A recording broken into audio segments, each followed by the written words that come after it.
എന്ത് കൂലിയെന്നറിയുമോ? ഒരുപാട് പേര് പ്രിയപ്പെട്ട നൗഷാദ് ഉസ്താദിനെ ഒരുപാട് പേര് കുറ്റം പറയുന്നുണ്ട്, ആക്ഷേപിക്കുന്നുണ്ട്. വ്യക്തിപരമായി കുഞ്ഞുനാൾ മുതൽ എനിക്ക് പ്രിയപ്പെട്ട ഉസ്താദിനെ അറിയാവുന്നത് കൊണ്ട് എനിക്കറിയാം ആരാണ് നൗഷാദ് വാക്കവി ഉസ്താദ്. എന്നോട് പലരും പറഞ്ഞിട്ടുണ്ട്.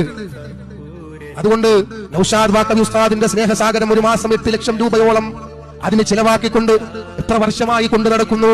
നമ്മുടെ വീട്ടിൽ 10,000 മാസം ചെലവിന് കൊണ്ടുവന്നു. ഒരു ഉമ്മയും ഒരു മോളും നമ്മളും. അവർക്ക് ഭക്ഷണം വാങ്ങി കൊടുക്കാൻ പറ്റുന്നില്ല. പല ദിവസവും പട്ടിണിയാണ്, മീനില്ല, പൈസ കൂടുതലാണ്, ചില സമയത്ത് മീൻ കാണില്ല. താത്തമാര് ചോദിച്ചാൽ കറക്റ്റ് അറിയാൻ പറ്റില്ല, മീൻ കിട്ടുന്നോ?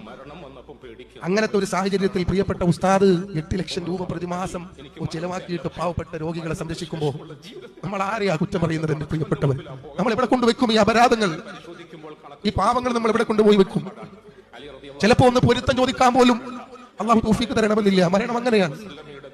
എന്തെങ്കിലും ഒന്ന് സംഭവിച്ചു പോയാൽ ഒന്ന് പൊരുത്തം ചോദിക്കാനുള്ള സമയം ചിലപ്പോൾ കിട്ടണമെന്നില്ല.